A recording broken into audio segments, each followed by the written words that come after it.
This is Hoodies.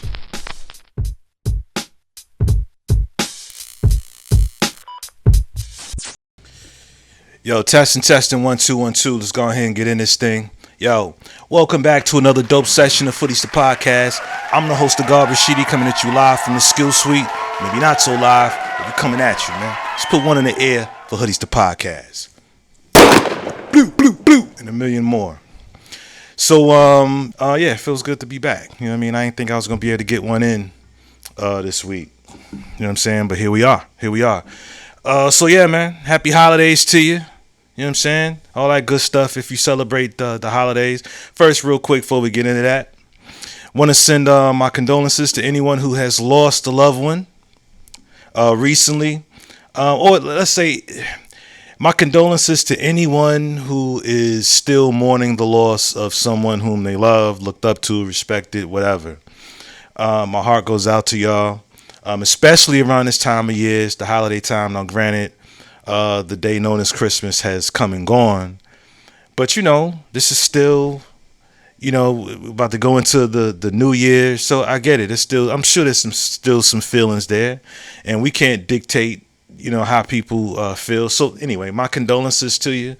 I get it. Even though I don't celebrate the holidays myself, I do find myself thinking of family, even still. You know, my brother whom I miss, my sister, you know, yeah, I reached out to her not too long ago too, but I was left on red.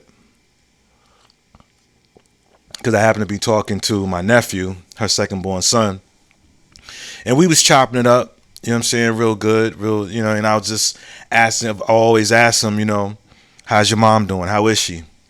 And, you know, she's good, whoop-de-whoop-de-whoop, you know, so while we're on the phone, or rather while we were FaceTiming, I reached out, and she read it about one something. She read it.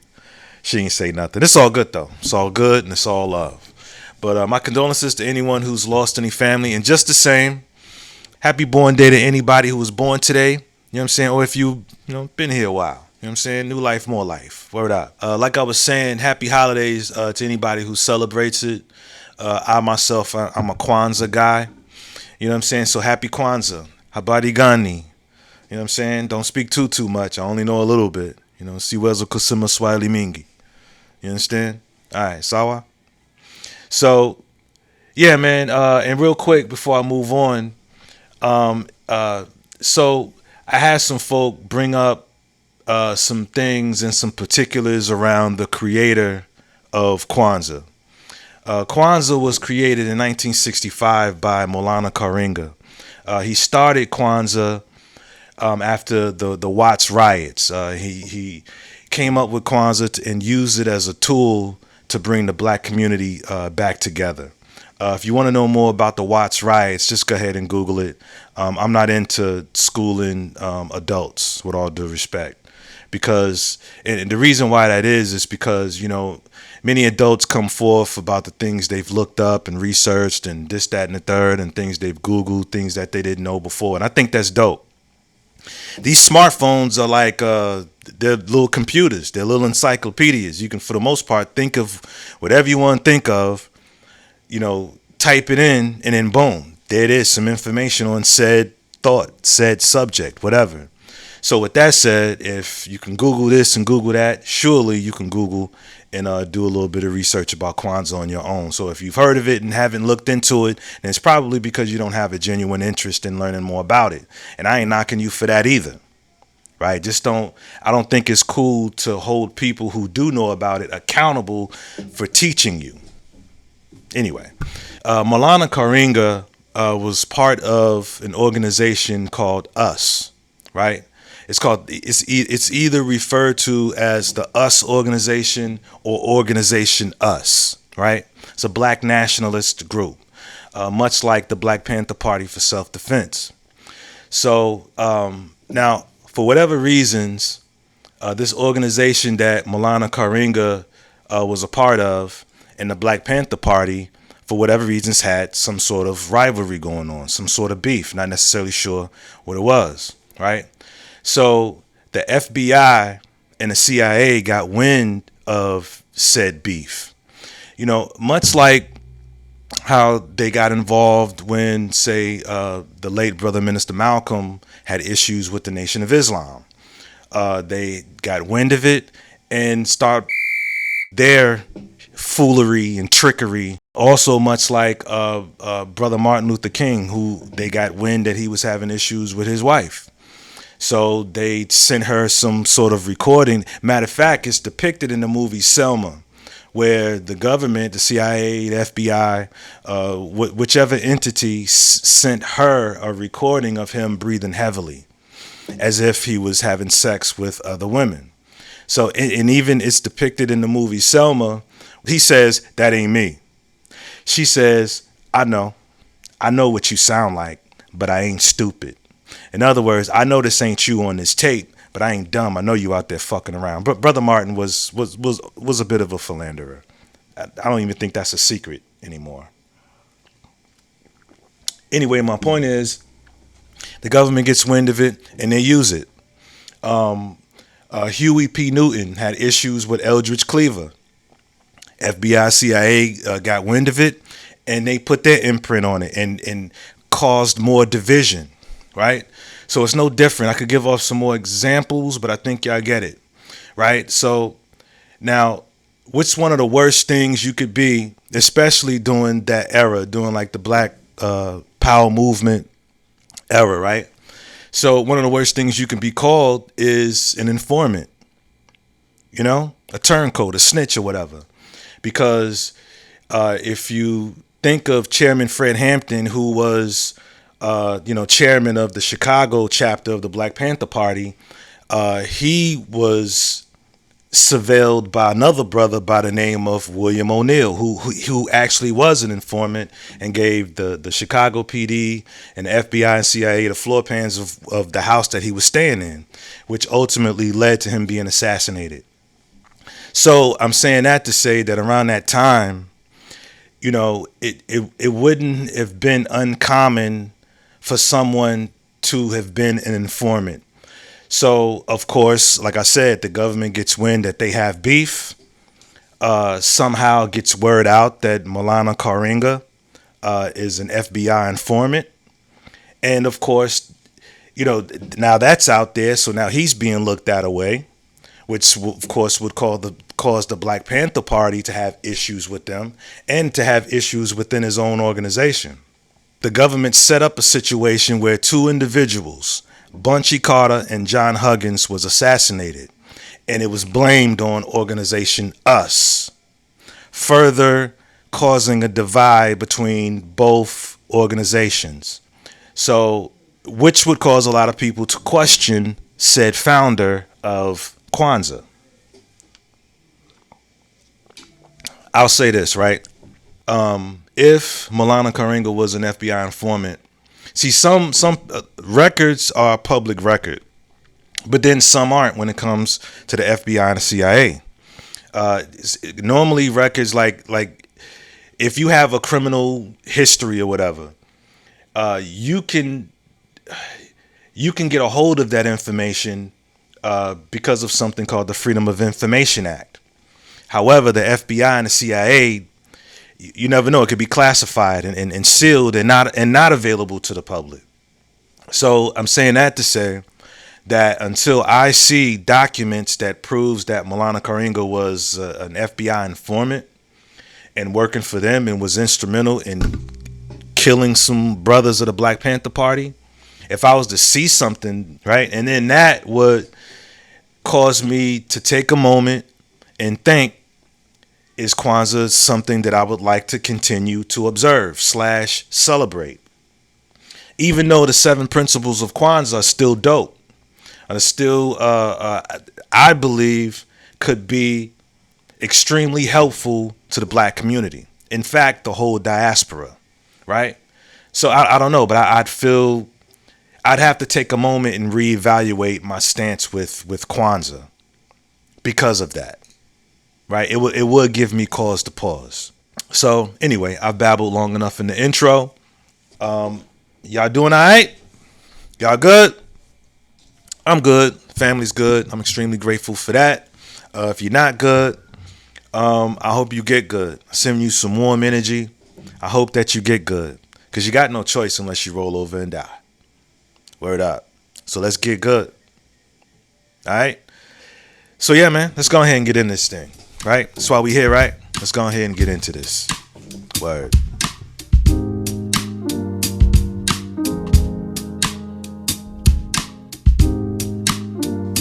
Anybody find themselves saying, wow, this generation is this and this generation is that?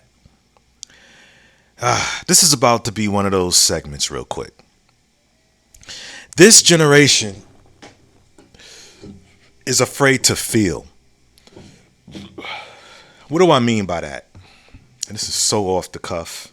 I haven't really given this much thought, so let's go ahead and dive into this. I'm going to stick my feet in and test the water before I jump in, all right?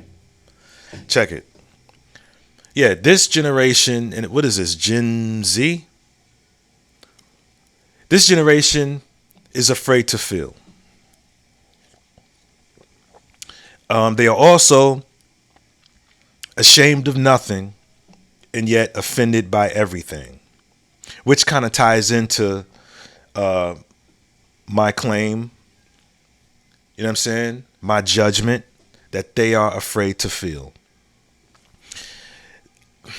A little bit of anxiety, now you need a pill. You know what I'm saying? A little bit of anxiety, now you need time out. You know what I'm saying?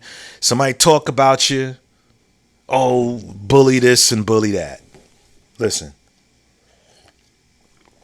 cyberbullying has got to be one of the craziest terms ever. You got way too many options.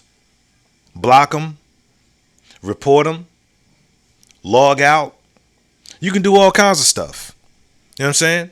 If we're talking Instagram or Twitter, or you can block them.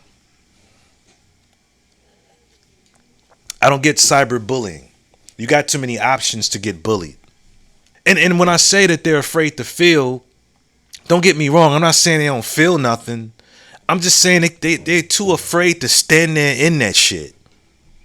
Whatever happened to being like real scared as fuck to do something? Scared as hell. So scared your whole body shaking because you scared. Well, you scared. You shook. But you still went forth and you did it. Whatever it was.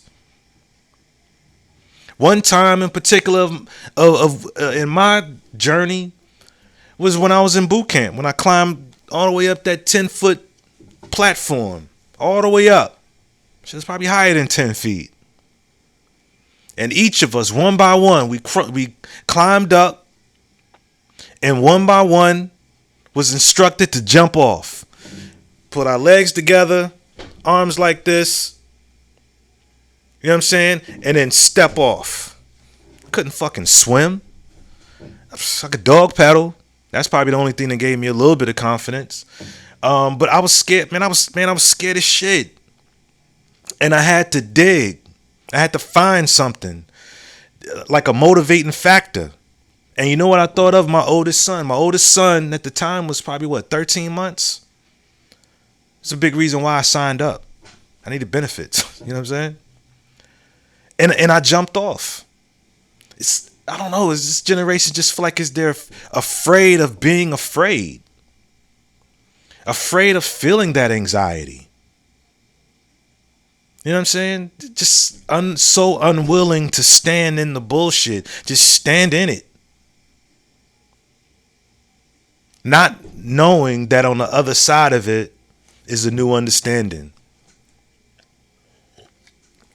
That's why I was listening to this one sister on the gram and listen to what she said. Listen to what she said. You know what I'm realizing? Those of us who grew up in the era where we were bagging on each other, jonesing, capping, charging, I'm really starting to see that was like one of them unquantifiable mental health practice tools that we did, especially in the hood, right? Because in a cold core world, not everybody's gonna like you. They're gonna talk stuff. They're gonna say things that you don't like. And in this generation, people fall apart, right? They expect everybody to make them feel safe. But when we was jonesing and capping, it taught us 3 valuable things. Number 1, how to be swift and on your toes goes with your creativity, right? You had to come up with things really quickly. Number two, you wanted to champion the situation. It was good, lighthearted fun. You weren't trying to kill nobody. It's not like these new rap battles where people start researching your family and trying to humiliate you and tear your life apart. No, you kept it in the pocket. But number three, it was mental and emotional resilience. You didn't fall apart and start crying. And I get it. Some people have experienced real life bullying, but not everything is a bully, right? Not everyone is a bully. Sometimes we can be very sensitive because we haven't had practices to learn how to have that, what my mama would call bounce back ability, right? So let's bring back the healthy teasing, right? The healthy fun, the healthy jonesing, bagging, we used to call it capping, charging, whatever it is. That I see as a mental health tool, and it can help us to be strong and not worry about what everybody says about us, because we can walk away and giggle. Now, listen, I'm not saying that every kid is a pussy, but you can't talk no more. And just because somebody made a joke about you or said something about you and you went to go get the blicky, that don't make you tough. You still sensitive. You still afraid to feel. Maybe shut up. Shut up before I give you something to cry about. Shut up before I give you something to really cry about. Maybe that was wrong. I don't know. Suck that shit up, be a fucking man. Nobody care about you crying. I don't know, man. I guess it depends on how you do it. Depending on how you do it, you can make or break a kid. You know what I'm saying? But for those of us who had that, like I remember fighting this one kid on the block, Kenny. I've talked about this before. And me and Kenny was scrapping right in front of the house on 68th and Langley. And my maternal grandfather, was in the door. The door was open. He was, he peeked outside and saw me fighting out there. He didn't say, "Hey, stop it. Y'all stop it." No, he said, "Junior, ball your fists up real tight. Ball your fists up." He told me to stand up and be a fucking man. Don't be no bitch. And that's what I did. I balled my fists up, was throwing it. You know what I'm saying? Last time I was in Chicago, me and Kenny was just talking about it. And Kenny still whooped my ass. Don't get me wrong. He still beat my ass. But I ain't run. I ain't just stand there like no punk saying, "Yo, leave me alone." I stood on my own too. You know what I'm saying? Shout out to this generation though. I mean, no disrespect. No disrespect, because y'all are indeed smarter. You are indeed smarter in a lot of ways as well. You know what I'm saying? I just feel like it just seems as though y'all are just so afraid to feel, like so unwilling to stand in that moment of awkwardness, just ready to pop a pill. You can't sit nowhere without being bored. You know what I'm saying? Look, nowadays, a child can't sit without some sort of electronic device in their hands. It's a different time. Matter of fact, boot camp is different now. You know what I'm saying? In my time was probably on some pussy shit in comparison to the ones that came before me. You walked in there, stand up against the wall, line up against the wall, not to putt. Now I heard, years after, people, tell you about boot camp, they're giving the sailors in boot camp, they're giving them stress cards. Well, they have stress cards that they hand to them and say, "Look, I need a moment." Shout out to this generation though, man. There are some youngins who are promising.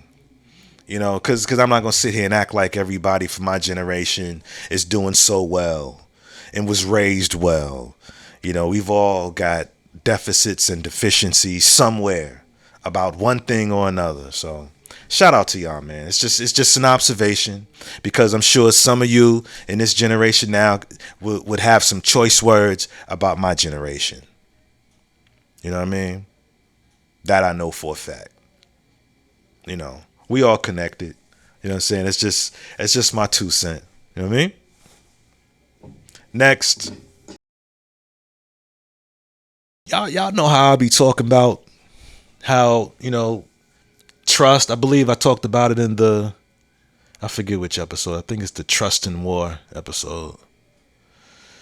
Anyway, but I've talked, quite a few times about opening up, particularly to a woman or your woman, right? And how a lot of us men are reluctant to open up to women or our women or our woman because when you get vulnerable and share some sensitive shit with them, it can fuck around and get thrown back in your face. You know what I'm saying? It can become weaponized. And that's something that I don't wish on nobody, right? But I will admit, it does feel good to know that I'm not the only person that goes through it. Sometimes you think that. Sometimes you think you're in a bubble and that you're the only person that's going through something. Check this out right here. I got you. We young and ripe. Outside, nigga. Yeah, we lit. Somebody lied to you. Lit. Somebody lied to you, Mr. Blood Pressure Medication at the age of fucking 44. Right. Somebody motherfucking lied to you. My blood pressure is high. Yeah. Right. That's not right, bro. Lower than it's ever been, and it's still high. That's not and right. That's why I don't talk to you about my health. Here he comes. Because just like, and that's why I don't talk to you about my health. Because just like a woman, you weaponize it. Just like a woman, as soon as you get the chance, you weaponize it. I'm not even weaponizing it. You just did weaponize it. I did not. You said Mr. 44 heart blood pressure. I heard it in that was. But is it the truth? But you weaponize it's true. Mel, you weaponize it's true. That's like somebody telling you, yo, I got a disease, and you like, yeah, Mr. Blah, blah, blah. I mean... And that's why we don't talk to women about shit that's near and dear to us. That's because after one argument, y'all turn around and say, "Hey, that's why your dad died, and you got daddy issues." Yeah. Right. I just saw this the other day. Preacher was like, "Yo, preacher dude." This was yesterday. Preacher dude said, "Women, the second that this man makes himself vulnerable to you, and you take the information that he shared in his vulnerability and use it against him, it's a wrap." He went off too. He went crazy. He went off. A preacher dude said it. And then y'all don't know why we don't. And then y'all say, "Why don't you open up to me?" So, melissaford is cool. You know what I'm saying? Video vixen from back in the day.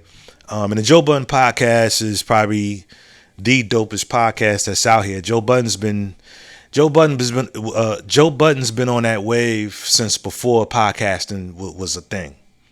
This one is already self-explanatory, but it's good to see that I'm not the only one. It's good to see. And it goes to show, well, first of all, let me say I know what that's like. And I've had that very thing thrown back in my face. That very thing. You suggest that, your partner, you eating that, babe? Oh, nigga, you. Just because, I had an issue that's now under control, that don't mean that what I just said ain't true. That food does contain whoop-de-whoop-de-whoop. Come on, babe. That's why you can't say nothing to nobody. Because they'll weaponize it. Keep it close to the vest, fellas. Keep it close, Nick. It's not the money. It's a culture that we're raised to buy and only from our own people. We want to work for our own people. Chinese say, we'll never hire any black folk. You're never going to go to a Chinese restaurant or Chinese anything and find black folk working there. We only hire our own people. We only buy for our own people. We only support our own people. You black folk will buy from any and everybody because you don't have a code of conduct. It doesn't mean anything to you. That's why you all can't get ahead, because you don't play as a team. You all play as individuals. And you listen to these black activists on the streets saying, we're not a monolithic people. Just because he did it, we don't have to do it. He's wrong. All of you should play as a team. Even if you don't like something that the group is going to do, you should play along with the team, and so that you got team power. Wealth and power follows the numbers. If you haven't got a lot of blacks with you, you're not pooling your money, pooling your votes, pooling your attention, pooling your interests, pooling your labor, then other people will pick you clean. Dr. Claude Anderson. He's been saying that for years. Google Dr. Claude Anderson. Dope resume. But yeah, he's been saying that for years. He's also, it's right there, wrote the book Powernomics, powerful book. It's like the guide for black folk to build wealth in America. Right. And I love listening to him talk because he's absolutely correct. It's something I've been saying for quite a while too. How I thought that by now we would be moving like Chinatown. And no, everybody in Chinatown don't all get along. Just like everybody in the Caucasian community don't always get like the Italian community don't always get along. All the Irishmen, all of them get along. No, nobody's always going to get along. You know what I'm saying? However, not getting along doesn't mean they can't put some bullshit to the side and build something. And that's what they've done. And I'm sure some of them got folk that they don't do business with. But for whatever reasons, black folk, you get some service, some not so good service by black, business. Now all of a sudden you're all over Facebook, Twitter, or the site formerly known as Twitter, talking about fuck, don't go there, don't go to that shit. That's the problem with niggas. Just don't shop there. I'm sure every other community's got that same thing. I think it's foolish of us to use things like that to stop us from building with each other. We are last in line. I'm telling you that we are the biggest consumers in America. Christmas just passed. I'm sure there was a lot of expensive shit bought for that day. We got the money. You know what I'm saying? And if you're sitting around waiting on reparations, I wouldn't hold your breath. I wouldn't hold mine. I wouldn't hold my breath. We need each other. And the last thing we need is diaspora wars. The only way black folk gonna get ahead is together. We ain't all gotta get along. We ain't all gonna get along. Some niggas ain't gonna be with it. No. And there's no other way we're gonna make it. There's no other way. That I don't think will ever even be respected. You know what I'm saying? By police or anybody. Because we don't have shit. We don't even value it.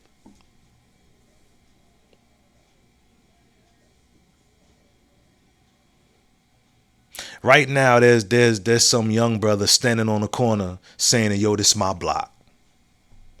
Nigga, this my block. And he don't own a goddamn thing on that block. And we'll kill a nigga for it too. Yeah, man. That's all I gotta say about that. Next. So we finished puppy training. You know what I'm saying? Basic puppy training is what it is. And I think there's supposed to be some intermittent I think that's what it's called. Some additional training, some additional dog training that we could sign up for to get Azza, you know what I'm saying, some more training. I don't know. I don't know if I think now that I got the basics down, damn it. Hold on. Yeah, I think now that I got the basics down, I don't know. I think I might go ahead and just keep going to YouTube University. I don't know. I'm undecided right now. So yeah, man, this whole dog training thing, it's cool, man. Just wait and see, y'all. Just wait and see. Ozza's gonna be a well-trained dog, And by the way, we also did a DNA test on him. Come to find out that he's 76% Staffordshire Terrier, right? 26% American Pit Bull Terrier, and 2% boxer. So yeah, I find that pretty interesting, man. His diet's going pretty well. You know what I mean? And you want to know what's crazy, man? This might sound weird, but I love looking at his food. I feel it's like, does it sound weird to say that I'm happy that he gets to eat decent? I mean, look at that. It creates a lot of chaos when you're trying to get ready for the CFP. There's should be fired up for. carrot right there. You can see the turkey. You see broccoli, all that stuff. You see right there. That's chickpea. recruits chickpea. to now replace your outgoing seniors for next That's year. real food, fam. It's not a powder. Focusing on the game. It's just a lot So it all comes at down once to for these kids preference. deal with. Sure. Don't you feel good that your dog gets to eat some good food? Yeah. I don't know. And you look, I'm starting to see now. Yeah. I'm starting to see. You know, because once upon a time, I used to be like, yo, man, what's what people, they treat their dogs better than they treat humans and whoop-de-whoop-de-whoop. I get it now. I get it. I get it. I get why people love their dogs so much. I get it. I get it now. I do. You know what I mean? Word. You know what I mean? I remember, you know, I used to always say, man, Virginia winters are mild. And they are in comparison to Chicago, in comparison to Jersey, maybe in comparison to Maryland as well. I don't know. They might, in comparison to Maryland as well, because Maryland snow stuck around a while too. Snow out here doesn't really stick. Hasn't stuck for years. But I'm saying that to say that, and in comparison to Rhode Island and Chicago, the winters here are mild in comparison to those places, right? But see, now it's different. See, now I got a dog to walk. Yep. I got a dog to walk, so I'm out there in it. It's still mild, but damn it, maybe brick out there. You know what I mean? It's so brick out there, he be pulling me on the leash like, come on, nigga, it's cold. It's cold, nigga. But word, I get it, man. But yeah, man, we passed the puppy training. Just wanted to share that. And yeah, we can go ahead and move on. Next. Now we could talk about that Jay-Z situation. So turns out, I don't know if y'all seen, I don't know if I said anything in the last episode. I probably did. But maybe in the first one when I played the clip of Jay-Z's representation saying that either the young lady and her representation reveal who she is, because right now she's listed as a Jane Doe. She's allowed now to stay anonymous. Somehow the judge says that for now she can stay listed as a Jane Doe. She can stay anonymous, which is weird. Listen to this real quick. And remain anonymous. The woman says both men raped her at a party when she was 13 years old. Jay-Z's legal team had fought to get the case dismissed, arguing his accuser should have to reveal her name. But the judge disagreed. ABC's Morgan Norwood has the latest.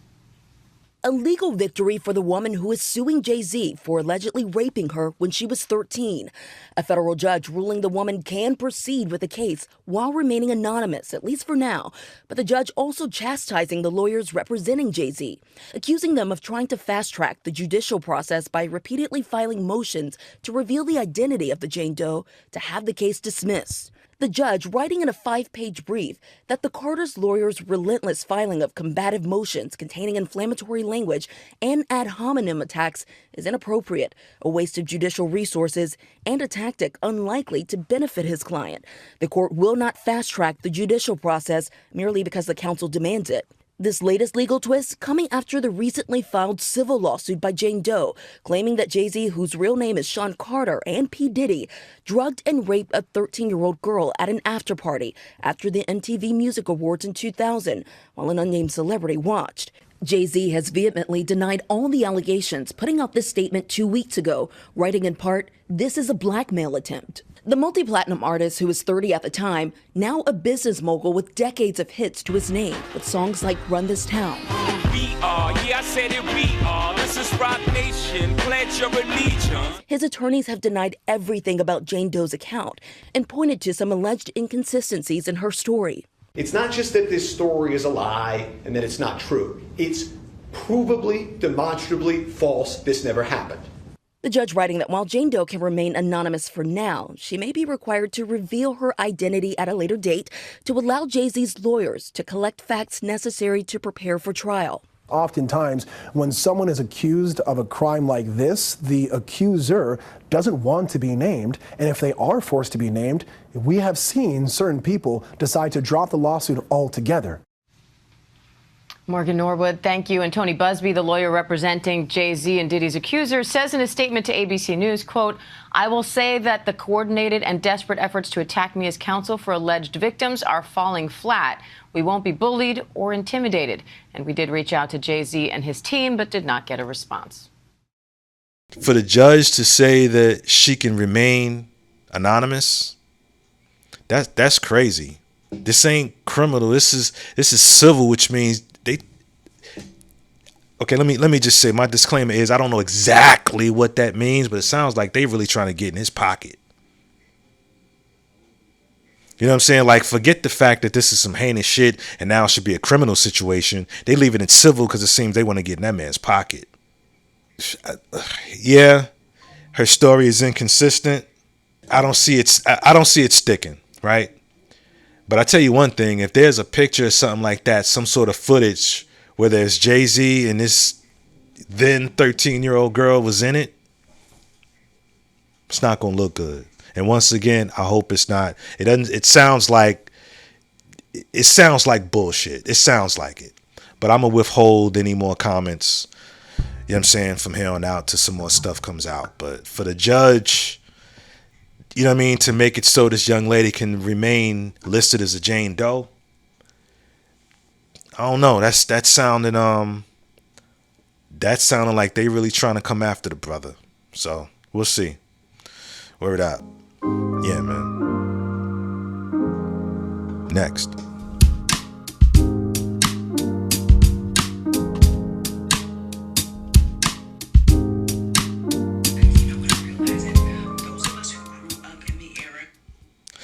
Word. So that video I played earlier, she's on IG. Her handle is Miss Mariana 365. And I left a comment on that earlier to that video I played. I said, I feel every word said here. It also made us creative with our approach to jonesing. I miss those days. And she replied, man, it was fun. No violence. And the ones that took it too far messed up the entire sport. And they did. The ones that took it too far, they messed it all. Man, you want to fight now, man? Oh, man. Yeah, man. So, boom. Get out a like the comment, and be done with it. Word. So anyway, man, I'm gonna get out of here. Next client will be here in about 15 minutes. So let me set up. I want to thank y'all for watching me babble and go through these. Just throw my 2 cents out there off the cuff. Thank you for watching. Thank you for your likes, subs, and shares. You know what I mean? I think I got a couple new followers. I appreciate y'all. You know what I'm saying? You're gonna love it here, or you'll hate it. One or the other. You'll either love it or you'll hate it. So again, happy holidays to yous.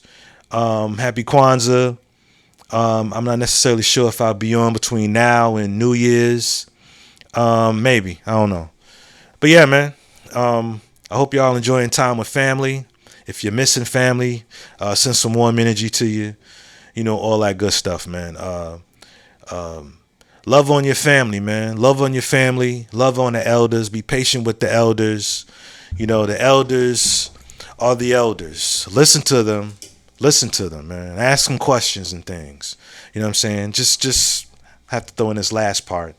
Think for yourself, though. But ask questions. Get an understanding of the elders. You can learn a lot from the elders. Even the ones who weren't involved in certain things. You listen to them speak. You can comprehend better in terms of where they are, in terms of where you think they are. You know what I'm saying? People only show you so much, so you don't really know anybody. But love on the elders, respect the elders. Y'all stay up, man. I'm the God Rashidi, and this is Hoodies, man. You know what I'm saying? Peace. Hey, this is Hoodies.